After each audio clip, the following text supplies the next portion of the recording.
Tom's. Hi, I'm Jared, and I like supporting small businesses. Both love the natural charm of being poor. And this is Just 'Cause Already. So I have this new YouTube addiction that I've been working through where I will watch perfect games. What? So like a perfect game is just like winning in the least amount of time or tries possible. Okay, so we just like speed running. Speed running, like but for non-digital sports. So you watch somebody play darts and they have like 9 dart finish, which is where you perfectly get a 301 points on your first go around. Ooh, interesting. And then they have snooker, which is you get all of the red balls in. Snooker? It's like a British table sport that's played on a green felt table with cues. Okay. Yeah. And I love snooker. When I was very little, I used to go to Ale House, which was this restaurant with my grandma, and she would like hold me up so that I could actually get an angle on the table to try and like hit the balls. Is this just pool? It is just pool. A jungle pool. Welcome to episode 7. What the hell is snooker? Love to be like, oh yeah, those green felt tables with the cues? Yeah, you know. Oh my god, what? So it's the pool episode. It is the pool episode. Much to Jaren's dismay, he was so close. He did guess that a pool episode would happen, but he missed the mark. I missed the mark. On which episode? I even took the coward's way out of like, I'm going to guess pool or beach. I'm going to give myself some coverage, and then I was still wrong. Actually, no, because I asked you if you wanted to say beach, and you said, no, I'm all in on pool. So we'll give you that. Are you kidding me? That makes it so much worse. I was right there. It's kind of funny because Jared has a really good track record this season of guessing what will happen, but not guessing the correct time it happened. Surely I am a podcast Cassandra. Guessed a couple of tropes that we've like seen, just not when he guessed them. I went deep with this episode's prediction, so I'm excited to get to that, but first we have to go to the pool, which the timing is right. It is summer, it is hot. Dude, yeah. I'd love to go to a pool. I haven't been to a pool in a really long time. Really? Yeah. I think the last time was with, like, you. When did we go to a pool? It was, like, over there, and we were just vibing. The pool that's at my apartment complex? Yeah. Yes. That's a good one. I mean, it's small, but it's nice. I love going to pools and, like, trying to exercise, because like I have that productivity mindset. I remember you were showing us like, oh yeah, getting into the pool, getting out of the pool is an exercise. Oh yeah, I did springboard diving in high school, so I learned all the water exercises. Yeah, because like if you're on the swim team, you swim. You swim, and you probably do other exercises. Yeah. I was in the swim team for 1 year, but I was better at diving, so they were like, I mean, you're not gonna swim at the meets, you gotta dive. And I was like, that's a fair point. I am better at doing the flip than the swim fast. Yeah. But yeah, no, because we'd have to do like conditioning, so we had like all these workouts that were just in the water because that's what's up. And personally, I much prefer working out in the water than out of it. Dude, so much nicer. It's really good. Nobody can tell that you're sweating. Right. And you feel cool because water. You have like multiple justifications for taking a shower after. Yeah. Instead of just the one. Oh yeah. Oh, it's so good. I love to have multiple reasons. But there's not a lot of exercise happening at this pool today. It's a lot of tomfoolery. There's, much more prankery, much more booby trappery, much more. Lots of romance. Romance. A little bit of romance, baby. Maybe a little bit of romance. A little blushy. If you did not read the title of the episode that you are watching, we have just watched episode 7 of Ouran High School Host Club. So here we go. Just wanted to let you know. Thank you.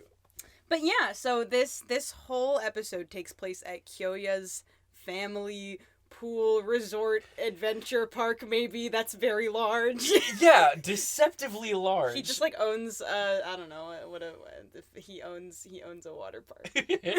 I could only be so lucky to own a water park. That'd be nice. They call him out on it. They're like, I thought your family was aren't you like a hospital and like medical? Also a police force? I don't understand. And he's like, yeah, but like if you think about it, police forces and resorts are forms of healing. Yeah, sure, Kyoya, okay. Totally not a kind of shady dude. You know, nothing shady going to this is definitely not a front, maybe. Who knows? They've got so much money, they don't even really need a front. They can just pay the lawyer. The sad truth. Yikes. Fees are the cost of doing business in a capitalist society. So, before we get into it, I wanted to ask, do you have any kind of, like, memories of a pool, fond or otherwise? I did have a pool in my home growing up, so I was one of the pool friend where people were going to come to my house because we have the pool. Mm-hmm. So yeah, I grew up in Florida, so it's just hot. There's water everywhere. I lived really close to the beach as well, though that's not a pool. So if I wasn't going to the beach, I had the option of pool. So yeah, there was plenty of pool time. I actually now a very specific memory is coming to me right now. And it is that there was one year that I had a pool party at my house. Oh. And you know those like not water guns, but they look like a pool noodle, but you can stick them in the water and like pull back a thing and it loads up, and it's basically like a cheaper, less gun looking water gun. It's like a water syringe. Yeah, exactly. Well, we had some of those, and we were messing around, and my pool has like a screen. A screen, yes, a screen over it. And so we realized that if we filled it up with water and we blasted it through the screen, it would come down as like little rain like droplets. A fine mist. Yeah, like a mist. And that was really fun. But then we thought to ourselves, because we were like, I was probably 12. We were like, you know what might be kind of fun? We have soda pop. No! What if we made it rain soda? This is one of the worst ideas I've ever had. Because we literally took soda, put it into these things, and made it rain soda down on us. And so we were so sticky. Oh my God. We ruined this. My dad came out. He was like, what are you doing? And we were like, we just wanted to make it rain Fanta. I don't know. That's amazing. We wanted Dr. Peppy rain. I'm in so much trouble. It was very fun while it lasted, though, I'll tell you what. I can just imagine the sugar, like, crystallized on the top of the net, and it's over the pool, so you're like, how? All right, load it up with water. We're going to rinse this bad boy. It was great. It was awesome. That's so funny. Any pool adventures for you? I do have one pool memory. Ooh. It's more of a pool timeline. Okay. So this is Jared's relationship to the concept of pools. Okay, not the game. No. Not that's snooker. That's another fond memory. So when I was 7, my grandparents got like a pool installed, and I would go over there after elementary school. Like they would pick me up because it was closer to them, and I would chill and like every Friday spend the weekend over there. Yeah. So one day they just threw me in, and they were like, "You'll learn how to swim this way," and I did, but I didn't have the wherewithal to be kind of mad about it at the time. It's like a fun way to. yeah. It's like kind of a panicked, and I'm like, they weren't gonna jump in after me. They're old, so they were really banking on the survival instinct. But I learned to swim. I loved it. I was like a fish. They kept calling me Little Fish, which in Italian I think was bacala. And it was like my childhood nickname from them. And then I turned 13, hit puberty like a truck, got super angsty. And I was like... the angst kicked in. Oh, yeah. I was so angst. I angsted myself out of pool. Oh, no. I was like, I don't like swimming. I have to take my jeans off to swim. Oh my God. I never liked swimming. Oh my God. It escalated so bad that my parents, when we would go on vacation to like Disney Resort or whatever, and it's like there's this big pirate water display, and like, go get in there, son. And I'm like, I'm listening to Kiss on my flip phone. I don't want to get in the pool. Oh my God, you could have been like a character in like a family vacation movie. Oh yeah. Like you could have straight up been like the angsty teen son. Oh my God, I hope we get like a hotel episode so I can tell the story about how I used to just ride elevators for fun. I actually have a similar story, so maybe we'll get a hotel. Oh heck yeah. But that was my pool experience. I still don't swim very much. Yeah. But I like to do it with friends, as I like to do anything. I think things are more fun with friends. There are things that I probably like don't really do alone, but I'll do with friends, just because the friends are the fun part. Yeah. Swimming by yourself, also very scary. Yeah. As we find out in this episode, that sometimes when you get caught by yourself in the pool, it's bad. Potentially bad time? Who knows? If there's alligators crawling around your entire resort, maybe not. You know what they say? You mess with the pool, you get the jets. Oh, yeah. I've heard that one. That's a really popular saying back in... the tropics. Yep. But yeah, so we're having a little pool adventure.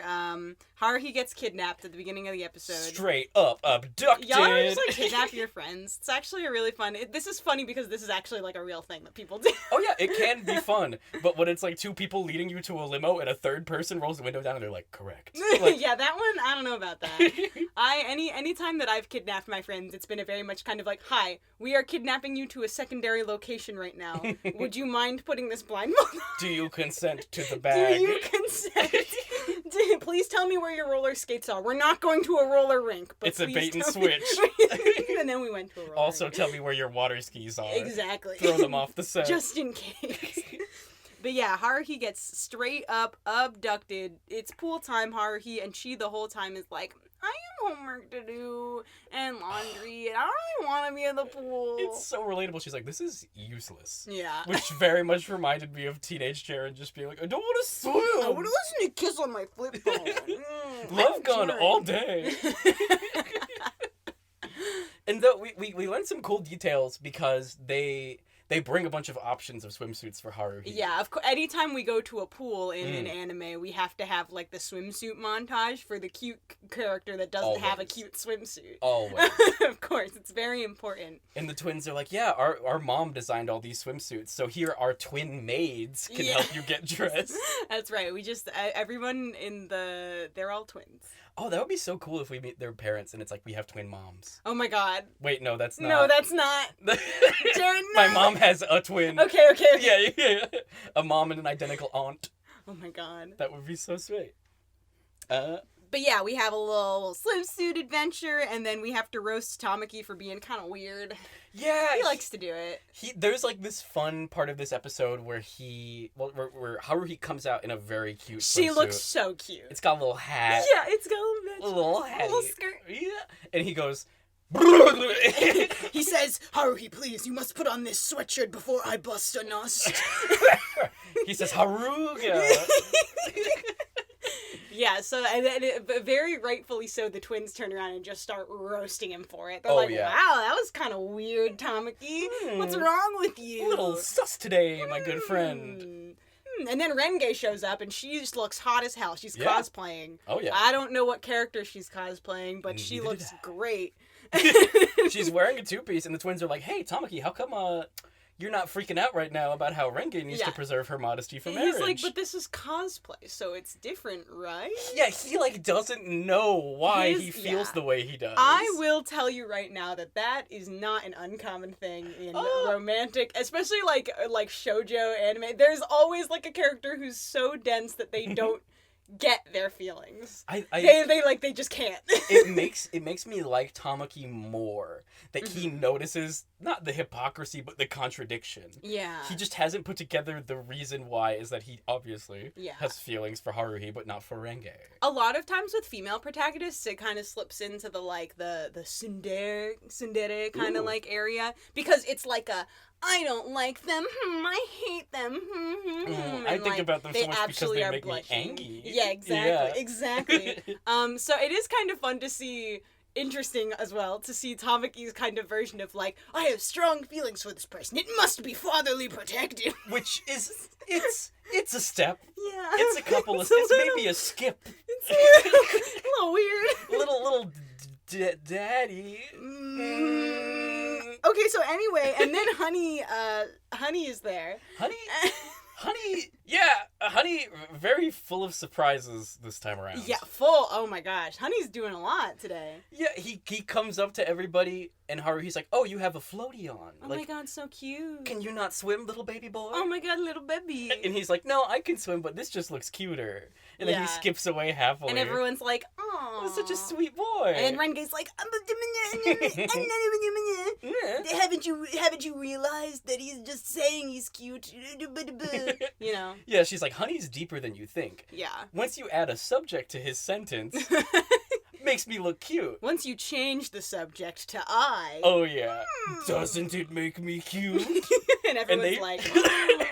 They, like, frame it with, like, his eyes going, like, kind of dark. Yeah. And it's, like, this intimidating cuteness. He's evil cute now. Something that you don't know you want until you see it, IMO. Evil cute? Evil cute, yeah. People who really like to be thought of as cute. Yeah. And also are cute. Yeah. I think that's good. I think it's healthy. I think it's healthy to want to be seen as cute. Yeah. You know what's not cute, though? What? Running in the pool area. That is not a cute thing to do. I will agree. Yeah, the twins bait Tamaki into, like, having a water gun fight with them. Yeah, we've reached a point where every time the twins want Tamaki to do something, they just kind of, like, pull Haruhi over. Yeah. And they're like, look, Tamaki, Haruhi is gonna hang out with us and marry us. And Tamaki just loses his mind. Literally, anytime he doesn't want to participate, they're like, you know what would make Haruhi love you? If you did the thing that we wanted. Oh my god. Haruhi really loves it when you buy us ice cream, Tamaki. Yeah. Big fan of it. So they're screwing around, as you should not do in a place where there is a pool. And Tamaki, I think, goes flying off a banana peel into a totem pole. He's smacking a totem pole. He's smacking a pole. He's smacking a pole. Which is also, like, the control system for the pool. Yeah, because, surprise, there's, like, a sinister layer to the... That's kind of like a thing, though, is the, like, this thing that's fine if you step on the wrong tile, it's actually a big booby trap for no reason. I love the thing of anime where it's just like, we need something to go wrong, so, like, they bump into this machine, and it make it go wrong. And it kicketh the jets on. And then it wipeth the honey out to sea. So now this episode has transitioned into we need to save honey. The honey rescue mission. It's so wild because I thought this was just like a regular water park with like 1 or 2 pools. Yeah. And they're like, no, honey got swept 4 kilometers downriver. Yeah, this thing is like 20 acres large. In every direction they go, it's like gator. Yeah, there's so many gators. It's great. And then they are looking for honey. Mm-hmm. And then like I would hate this so much if I was like, I'm going to relax. I'm going to this nice jungle tropics resort. They have birds there. They have gators there. And every hour on the hour, there is a torrential storm that happens. Oh. I would hate that so much. Yeah, I wonder, I don't know if they were saying that happens to the whole park or it's because they were like in the rainforest area. All I know is that there's so much more going on in this place than there needs to. Why are there gators everywhere? Why is it raining? Why do we have a totem pole that kick on the jet and then sweep the honey away? Like, I feel like the answer to everything is just that rich people. Yeah. And then we get a lot with Mori this episode that I'm super into. Yes, we get a very wonderful moment with Haruhi and Mori because we do learn more about like the Honey-Mori dynamic, how they know each other, how their families have actually been connected for generations. Yep. And then we get a very sweet Haruhi's like, because the thing with Mori is that he's usually very like serious, very put together, very good, but he's worrying about honey right now, and instead of showing that on his face or with his words, he's just like running into things. Yeah. It's so cute. He's like very clumsy. There's something really great about taking a character who is very cool and collected. Yeah. And just the second they are off balance, they become like big klutz. I honestly, like, one of my favorite, like, I don't want to say tropes, but like I love the dynamic of, I especially love when it's framed like main male character is very serious and very put together, but when you think about the girl he tried to sip of the water and it missed his mouth. Yeah, all the ice cube hit him in the nose and spill on his nice shirt. I'm a big fan of that. It's just, I don't know what it is about human evolution that made us be like, oh, when the boy get flustered. Oh yeah. So, Mori and Haruhi, they break off from the group in an unfamiliar environment populated by alligators. You know how it is. You ever just to break off with your tall, cool friend? Mori eats a lot of Fruit Loops, and he knows that you have to follow your nose. Oh, yeah. So they trek off into the jungle, and Haruhi's like, oh, there he goes. I'm gonna follow him. Yeah. Oh, yeah, tell nobody. I'm leaving. Well, actually, she does kind of notice that he's going off on his own and is like, it's dangerous to go by yourself. I'll come with you. Very good. And, you know, instead of being like, hey, everyone, let's go this way, she just does it herself. Because we have learned that Haruhi is a very independent soul. Yeah, I love that about her. I love that she's just like, I am my own and I can do it. Yeah. Then, very shortly after, Mori's like, Haruhi, and scoop. Yeah, because that's what he does. Oh, it's so hot. It's just one arm. He only needs one arm. He just... And even Haruhi is like bunched up in his arms, and she's like, oh. The first time I can recall seeing her be like, damn. Oh my god. Bitch. Oh my god. And then meanwhile, back at the pagoda or pavilion. Yeah. There's Kyoya, who's like the on the phone. If you will. A gazebo with our gazeboys in it. Yeah, the gazeboys. And Kyoya calls his family's private military force. What, Jaren? You don't have one of those? You don't just have one of those? I don't even have a Nerf gun. And he's like, yeah, there's a suspicious figure and a boy. And, like, you gotta collect that boy. God. You gotta get the boy. Get the boy for me. We're missing a boy, and we need you to collect a boy. Please get the boy, Army. And the Army's like, yeah, dude, got you. No problem. Then they find Haruhi and Mori, who happen to be what look like a boy with a suspicious figure. A little boy in the arm. And they're like, oh, no. They're like, time to shoot first. And they all literally are just, like, out here about to point gun right at there. And then all of a sudden, a vine swing, a Tarzan yell, and who would appear but Honey? It's freaking Honey! And he kicks everyone's ass. He is... Oh. Honey was hiding the fact that he is from another anime entirely, because he shows up, smirks at the camera, and just starts flipping bitches. Oh, it's incredible. Like it's the damn Waffle House. And... Pancakes all day, 24 hours. Oh my god. The best part about it, though, is he wasn't even hiding it. People just don't expect that of him because cute. Exactly. And they kind of, like, call back to, like, oh yeah, like, what do you mean? Like, there are all these times where we've, like, warned something, and we weren't warning for Honey's safety. Yes! We were warning for... Incredible. The twins catch up to them later with Tamaki and Kyoya, and Kyoya's like, huh, my bad. I dearly love a character that does not appear to be strong, but is actually the buffest of everyone. Literally. I can't get over the way I love a this tiny show... tank. Yes! That's it, an ant. Lifts 10 times his body weight.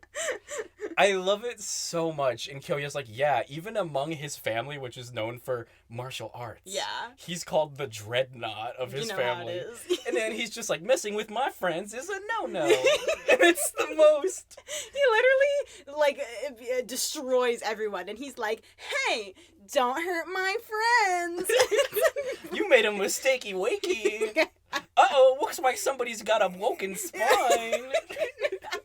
And the twins are like, yeah, he went easy on them. They're alive. Oh my and God. It's so wild. Yeah, it's very good. He walks over to Mori and he's like, hey, you must have been kind of worried without me, buddy. And he grabs his arm so he can bend him down to head pat level. And, losing it. I'm absolutely losing it. There were two very excellent head pats in this episode, and one of them was Mori to Haruhi, which was just like, and then one of them was Honey to Mori, and it was like, And you know how much power are in those little toddler meatball hands. Oh, yeah. Incredible. So they go to leave the pool area. Everybody's really cool about the whole armed robbery thing. Yeah, it's like whatever. Yeah, you know. Oh, well, because the entire police force was actually trained in the Honey Yes. Bazooka dojo, so they were all like, no, we've done big wrong. They're so grateful. They're like, thank you for flipping me. I've learned so much. And they're walking away, and the twins are like, oh, let's go to the beach next time. Mm-hmm. And Tamaki's like, Haruhi doesn't like the beach. That. And Haruhi's like, oh, I love the beach. It's so natural and beautiful. Not like this artificial chlorine, like, sweat house. Yeah, with alligator and rain. And gun. And gun, apparently. The wild gun. Yeah. So we do get a lot of, I think, fun relationship stuff in this episode. Yes. Guised by a fun pool adventure day, we actually do learn some more about the inner workings of these friends. Yeah, because I remember one of the big questions for me coming in was, like, the twins have their cute brother dynamic at the host club. Kyoya and Tamaki, mommy, daddy. Yeah. And you see Honey and Tamaki, and you're like, I guess Big Honey Small. and Mori. Oh, yes, Honey and Mori. You know. And you think, I guess Big Small is hot. Like, I guess people like contrast. Yeah, it's true. And then you, like, learn this episode, their cousins and Mori's family has been, like, in, like, a vassal-master relationship to Honey's family way back in the day, and that's gone out of favor, but they're still very close. Yeah. And I think there's something so cool about the way we learn about Mori in this episode, because it's not dialogue dependent. He says very little. He says, he says, Haruhi. Yes. He says, I think at the end he was just kind of like, Honey is like, dude, were you alone without me? And he's like, not really. I wouldn't say that. But it's so cute because there's that element of, we see Mori outwardly as the dependable, strong one. And I had that preconception of, like, he's protecting Honey. Honey is sweet and innocent. And seeing Mori thrown off his game by not having, like, his lifelong friend and companion there, it really got me. Because I've had friendships with you where where there's just times where I'm like, I feel like I'm off my game. Mm-hmm. Like, if I was doing improv at a club day and, like, you weren't there, or you had to step outside or something, or we weren't in the scene together, I'm like, it's not clicking. Like, something... Yeah. I'm slipping on the banana peel. The proverbial peel. And it's like... I love that energy of, like, yeah, there's something that can't be proven, that can't be observed scientifically, where it's like, having people around who you like makes you just more comfortable in your own body. Yeah. I think there's also just, like, a, you know, meshing with certain people. You don't realize it, because there might be people who you enjoy being around and who you like, but sometimes there's kind of, like, that missing part of just meshing with someone really well. Like, I have great friends who I love very much, but that doesn't necessarily mean we have that weird, like, we really, like, I can't, like, look at them and convey the same kind of information that I could, for example, convey when I look at you in the middle of, like, a Target parking lot. You just know what that means. Classic. Oh, it's so good.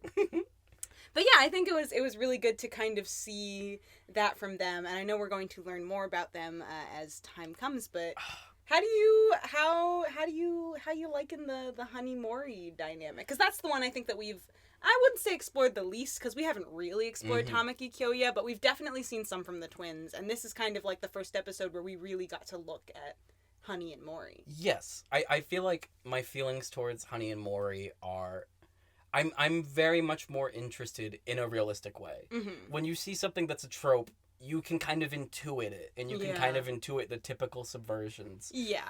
But looking at this, it's like, this is a relationship that I'm not used to seeing in media. This is a dynamic that I'm not used to seeing of, like, you think Mori's big, strong, stoic. He could be big, strong, shy. And that's something that's very good. And then you see big, Mori... strong, shy. Hold on, I have to just, like... And I see Honey, and I think, oh, cute, unassuming, innocent. Yeah. But, like, this is a person who could do some damage, and this is a person who doesn't need protecting. Yeah. And I think there's something so good, not to get poetic, but, like, the flower with thorns. Like, I am beautiful and self-sufficient, and there's something so cool about that, and about being the dependable one. Yeah. I really can't wait to get into that dynamic, because... like, there's a lot of history there. The twins have known each other their whole lives, obviously. Yeah, of course. But, like, I feel like the relationship of, like, that vassal-master thing that they mentioned, like, that's so cool to me. I was geeking out a little bit about it beforehand. I was telling Kara, I was like, dude, Mori is Honey's retainer. Yeah, and I was like, a retainer? Yeah, I got one of those. Every I got night. Sleep at night. he holds Honey's teeth straight. So Invisalign is expensive. Yeah, dude. Even when you're rich. Oh, yeah. Even the rich don't have dental. Yeah. This episode, we also see this thing that I think is going to be super recurring, where anytime the twins want to mess with Tamaki, yes, they're just going to twist that knife of, like, he doesn't know he has his big crush on Haruhi. Yes. So we kind of mentioned this earlier, but it's definitely... really becoming a thing. Yeah. Like, I feel like the first couple times it was done, it was just like, because we had the episode where they talked about how Haruhi spends the most time with the twins because they're the same age and they're in the same class. So they have school together outside of just the club. And so I feel like with how the twins work, they... regardless of if they know that Tamaki has feelings for Haruhi or not, or if they're just kind of aware that he wants to monopolize all her time for himself... they definitely are like, oh yeah, this is something we can use. Oh, he's a good toy to play with. Yeah. Which, they've just... I feel like before Haruhi was a part of the gang, they, Tamaki was probably already, like, favorite toy, just because his reactions are so big. Yes. And I mean, being someone who has been the person in a friend group who got, like, targeted the most because of big reactions, although I guess in a more malicious way. Oh, no. Whoopsie. Anyway. It's there tends to be someone where if they give you that reaction, they're going to be kind of like targeted the most. Oh yeah. But now they've got like an extra tool. It's such a weapon. Haruhi. It's so good because also the way of Haruhi she will tolerate the twins proposals, but the second Tamaki does anything, she's like, no, yeah, oh get out of here. It's very good. So as far as tropes, I'll definitely say this episode was kind of jam-packed. It was pretty stuffed to the gills. We've had some episodes where there's one more prominent trope and it's kind of like played up more. Mm-hmm. But this one, interestingly enough, I think that this was probably one of the ones that had the least like amount of tropes that were just subverted. They were kind of just like there. Yeah, we're kind of straight up this time. Yeah, like of course we're at the pool, so we had to kind of delve into that, like, this character who doesn't have a cute swimsuit needs to get a cute swimsuit, which is totally a thing. Oh yeah, like absolutely. 100%. And if it's not, they need to get a cute swimsuit. It's the subversion of the, like, we're gonna go to the pool and I'm gonna see my crush in a cute swimsuit, and then they like wear their school swimsuit or whatever. Exactly. Like, it's a thing. Yes. It's a thing. You've seen it, you know it, you love it. Though I will say that swimsuit Haruhi was wearing was so cute, and I'm a little really upset cute. That Tamaki had to get all because I want to see you in your cute swimsuit. Ultimately, he doesn't even want to see her in the cute swimsuit. He's like, just put your jacket on, please. Yeah. I can't. I don't want to. He like chickens out almost. Yeah. So we've got, the whole pool kind of set up as its own thing.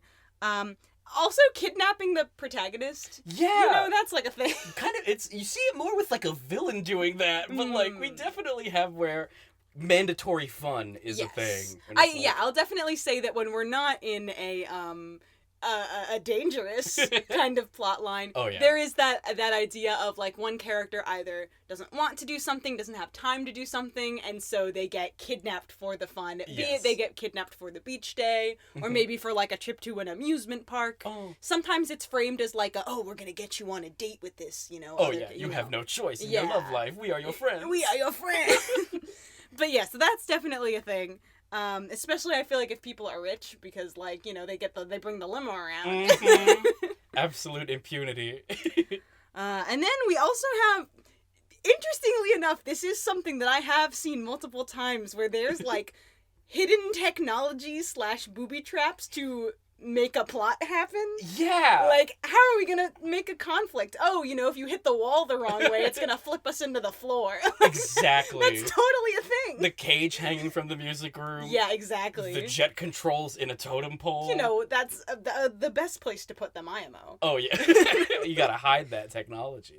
That's something that I feel like I would expect more from like an adventure mystery kind of story, but I feel like I see it so much in rom-com. Yeah. And I'm like, you know what? I guess it's fine. Yeah. We gotta get things going somewhere. I feel like the part of the fun for it is the lack of justification. Yeah.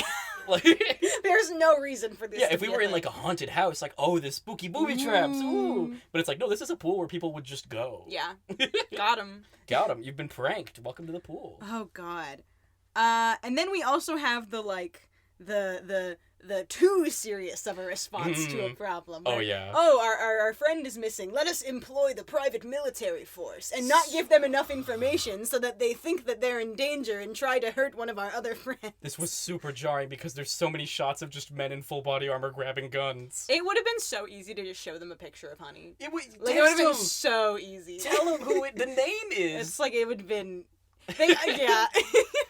Is that a trope of just being like, I was conveniently misinformed? Yeah, I think definitely. I think this is like two tropes that work very well together. The like, we needed something to happen. And a lot of times I think in these stories where a character is very rich and they just don't understand how regular world works, so they are like, oh, it's totally normal to employ the entire police force of Japan, for example, to save this character.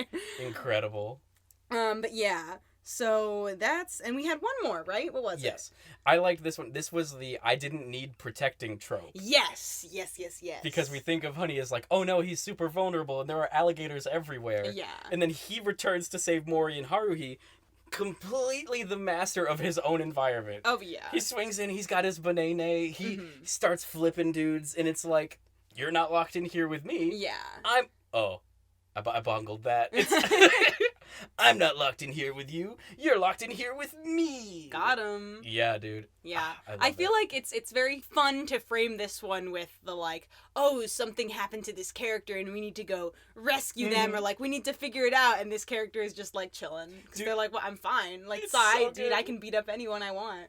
So yeah, really a really jam-packed. I guess we're kind of getting into big trope season now. Yeah, this was super good. I love this episode. Yeah. I think it's the one that I've watched the most, just because there was like a lot of... Already? Yeah, I went back and rewatched it because I was like, I really want to watch that scene where Haruhi gets the head pat again. It's so cute. And then I guess I'll just watch the whole episode. And then I'll just watch it. I mean, because like, he's like, you want to get the preamble, and then well, you want to get the post-amble. Oh, but then also, like, what was like the mood of this episode at the beginning? Like, does it change? Oh yeah. Yeah, definitely. I think this is a very good one. The pool episode, a good revisit. Did not disappoint for a pool episode. High quality. So, well, now that we've had the pool episode, what do you think is going to happen in episode 8? I went deep. I went deep in my prediction. You're in the deep end? Yeah, all 6 foot. I'm no longer touching the ground. Oh, wow, that's a pretty shallow deep end. 6 feet? Wait, they go deeper than 6? Yeah, well, I did springboard diving, so, like, regulation depth is, like, depending on how high your boards are, easily, like, 11 minimum, and then 15. Scary. And then... I want to be able to touch the bottom of my tippy toes when I go down. Whoopsie. So, I did some trope research. We established this episode that Honey and Mori are strong characters. Yes. And sometimes things that happens in shows, when you have a character that's been established as strong, them being defeated establishes that an antagonist is very strong. Oh. Like a legitimate threat. Yeah. They're like, whoa. They call it the Worf effect, because Worf on Star Trek The Next Generation was a Klingon warrior, and he was so strong, but he gets defeated more often than he succeeds, just to illustrate how strong the enemy is. Yeah. So next episode prediction, the Worf effect. Oh, someone's gonna come in and beat Honey up. Oh yeah, and it's gonna be a huge thing. No, I hope they don't beat him up. Is it gonna be like a strength, or are they gonna beat him in cuteness? Like, what's gonna happen? Oh my god, that would be the ultimate. He loses in cuteness and in judo. Oh my god. Well, he would have an identity crisis.